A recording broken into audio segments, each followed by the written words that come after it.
ሰላም ጤና ይስጥልኝ ውድ የ247 ዜና ተከታታዮቻችን፣ የሰዓቱን ዜና ይዤ ቀርቤያለሁ። እስከ ፍጻሜው አብራችሁን ቆዩ። የምንለቃቸው መረጃዎች እንዲደርሳችሁ ላይክ፣ ሼር እና ሰብስክራይብ ማድረጋችሁ እንዳትረሱ በማለት ወደ ዜናው አለፍኩ። በነዳጅ ስርጭት ላይ አዲስ አሰራር ተዘረጋ። የኢትዮጵያ ነዳጅና ኢነርጂ ባለስልጣን ከነዳጅ ስርጭት ጋር ተያይዞ የሚታዩ ቅሬታዎችን ለመፍታትና ህገወጥነትን ለመቆጣጠር የሚያስችል አዲስ የነዳጅ አከፋፋይ ኩባንያዎች የገበያ ድርሻ ድልድል ይፋ አደረገ። ባለስልጣኑ በላከው ይፋዊ ደብዳቤ ላይ እንደገለጸው ከሚያዝያ 2017 ዓ.ም ጀምሮ በስራ ላይ የነበረው አሰራር በነዳጅ ተደራሽነት ላይ ከፍተኛ ቅሬታ ሲነሳበት የቆየ በመሆኑ ለህገወጥ አሰራርና በማደያዎች መካከል የጭነት አድሏዊ አሰራር እንዲፈጠር መንገድ በመክፈቱ ለነዳጅ ስርጭትና ቁጥጥር ስራ አመቺ ባለመሆኑ አዲስ አሰራር አስፈላጊ ሆኗል ብሏል።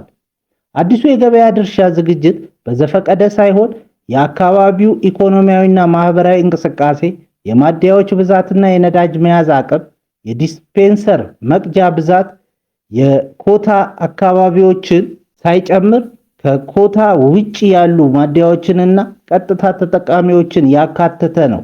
ይህ አዲስ የገበያ ድርሻ ድልድል ከዛሬ የካቲት 11 ቀን 2018 ዓ.ም ጀምሮ በተሟላ ሁኔታ ተግባራዊ መደረግ ይጀምራል።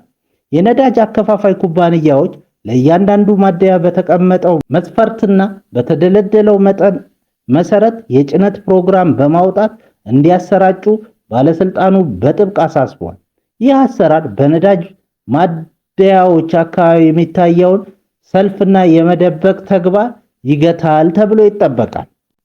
በጂንካ ከተማ ሁለት ግለሰቦች የጎዳና ልጆችን ተጠቅመው ከአንድ የውጭ ዜጋ የእጅ ስልክና ላፕቶፕ ኮምፒውተር ሰርቀው ለመሰወር ሲሞክሩ እጅ ከፍንጅ መያዛቸውን ፖሊስ ገለጸ።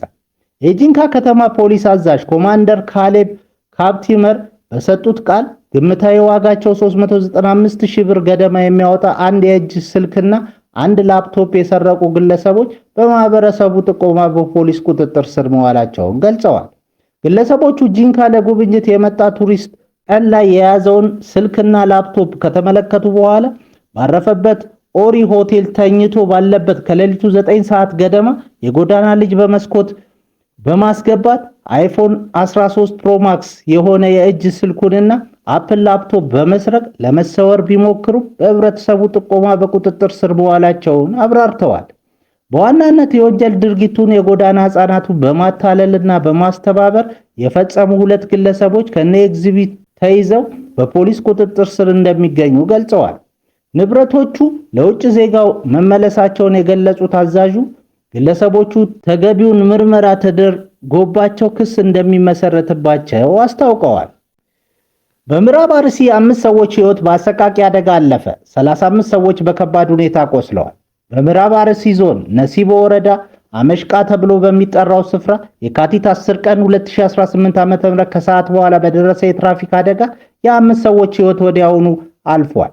ተሽከርካሪው 40 ሰዎችን አሳፍሮ ከደላ ከተማ ወደ ወረቃ ከተማ በመጓዝ ላይ የነበረ የህዝብ ማመላለሻ ነው። መኪናው በገጠመው ድንገተኛ የቴክኒክ ብልሽት ከቁጥጥር ውጭ ሆኖ መገልበጡ ተገልጿል። ከሟቾች በተጨማሪ 35 ሰዎች ከባድ የአካል ጉዳት ደርሶባቸዋል። በአሁኑ ሰዓት ከፍተኛ ጉዳት የደረሰባቸው ተጎጂዎች በሻሸመኔና በነሲቦ ሆስፒታሎች የህክምና ክትትል እየተደረገላቸው ይገኛል። የትራፊክ አደጋዎች በሀገራችን በየዓመቱ የሺዎችን ህይወት እየቀጠፉ ይገኛሉ። በነሲቦ ወረዳ የደረሰው አደጋ የቴክኒክ ብቃት ፍተሻ ቦሎ አስፈላጊነትን በድጋሜ ያሳሰበ ሆኗል። አሽከርካሪዎች የሰው ህይወት አምነው ከመረከባቸው በፊት የተሽከርካሪዎቻቸውን ብቃት እንዲያረጋግጡ የትራፊክ ደህንነት ባለሙያዎች አሳስበዋል። በሌላ ዜና የዱባይ ፖሊስ የረመዳን ወርን ተገን በማድረግ በኢንተርኔትና በማህበራዊ ሚዲያ የሚካሄዱ የልመና ተግባራት ላይ ጥብቅ ማስጠንቀቂያ ሰጥቷል። በኦንላይን ሲለምን የተገኘ ግለሰብ እስከ 3 ወር እስራትና 10,000 ድርሃም የገንዘብ መቀጫ እንደሚጠብቀው ተነግሯል። አጭበርባሪዎች የሰዎችን ርህራሄ ስለሚጠቀሙ ሰደቃና ዘካት በህጋዊ የበጎ አድራጎት ተቋም ብቻ እንዲሰጡ ፖሊስ አዟል። ኢራን የሆርሙዝ ሰርጥን በጊዜያዊነት መዝጋቷ ተሰማ። ሰርጡ የተዘጋው የኢራን እስላማዊ አብዮታዊ ዘብ በአካባቢው የባህር ኃይል ልምምድ ስለሚያደርግ ነው ተብሏል። ልምምዱ አሜሪካ በአረብ ባህር አካባቢ ወታደራዊ አቅሟን እያደራጀች መምጣቷን ተከትሎ የሚካሄድ እንደሆነ ዘቴሌግራፍ ጽፏል።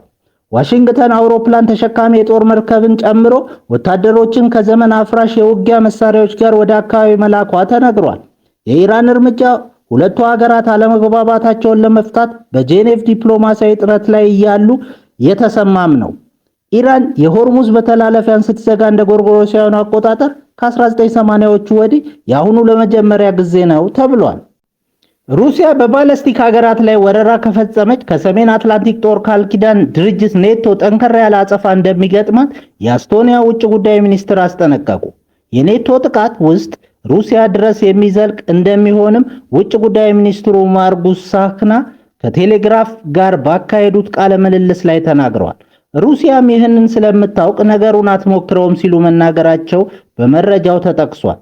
ሚኒስትሩ ማስጠንቀቂያ የሰጡት የኔቶና የተለያዩ የአውሮፓ ሀገራት ሹሞች ሩሲያ ከዩክሬን ጦርነት በኋላ ለባለስቲክ ሀገራት ላይ ወረራ ልትፈጽም ትችላለች ማለታቸውን ተከትሎ ነው። የባለስቲክ ሀገራት ተብለው የሚታወቁት ኤስቶኒያ፣ ላትቪያ እና ሊቱዌኒያ እንደሆኑ መረጃው አስታውሷል። የፔሩ ፓርላማ የሀገሪቱ ጊዜያዊ ፕሬዝዳንት ከስልጣን አነሳ። ጊዜያዊ ፕሬዝዳንቱ ጄሲ ጄሪ በፓርላማው ከስልጣን እንዲነሱ ድምጽ የተሰጠባቸው በሙስና ወንጀል ተጠርጥረው ነው። ፕሬዝዳንቱ ከሁለት የቻይና ዜጎች ጋር ያልተገባ ግንኙነት ፈጥረዋል በሚል ምርመራ እንደተጀመረባቸው ፍራንስ 24 ጽፏል። ዝርዝር ጉዳዩ ግን ይፋ እንዳልሆነ ነው መረጃው የጠቀሰው። ሁኔታው በፔሩ ያለውን ፖለቲካዊ አለመረጋጋት እንዳያባብሰው ተሰግቷል። ሀገሪቱ ሚያዝያ ወር ላይ ፕሬዝዳንቷንና የፓርላማ አባላትን ምርጫ ለማካሄድ ቀጠሮ ይዛለች። ሚስቱን ለ120 ወንዶች አሳልፎ የሰጠው የ60 ዓመቱ አዛውንት በስዊድን የተሰማው አሰቃቂ ዜና። በሰሜናዊ ስዊድን አንድ የ60 ዓመት አዛውንት የገዛ ባለቤቱን ለ120 ወንዶች ለወሲብ ንግድ አሳልፎ ሲሰጥ እንደነበር ተገለጸ። ድርጊቱ በፈረንሳይ ተከስቶ ከነበረውና ዓለምን ካስገረመው የጂሴል ፔልኮ ጉዳይ ጋር ተመሳሳይነት እንዳለው ተነግሯል። ተከሳሹ ባለቤቱን ለ120 ወንዶች አሳልፎ በመስጠት በከፍተኛ ደረጃ በዝባዥነት ተጠርጥሯል። ግለሰቡ ካለፈው ጥቅምት ወር ጀምሮ በቁጥጥር ስር ውሎ ምርመራ እየተካሄደበት ይገኛል። አቃቤ ሕግ ኢዳ አነርስቴት ግለሰቡን በከባድ ወንጀል ለመክሰስ ዝግጅታቸውን አጠናቀዋል። ግለሰቡ ጥፋተኛ ሆኖ ከተገኘ እስከ 10 ዓመት በሚደርስ ጽኑ እስራት ሊቀጣ ይችላል። ተከሳሹ እስካሁን የቀረበበትን ወንጀል የካደ ቢሆንም ጉዳዩ በመላው ስዊድን መነጋገሪያ ሆኗል። ክቡራን አድማጮቻችን ለሰዓቱ ያልናቸውን ዜናዎች በዚህ እናበቃለን።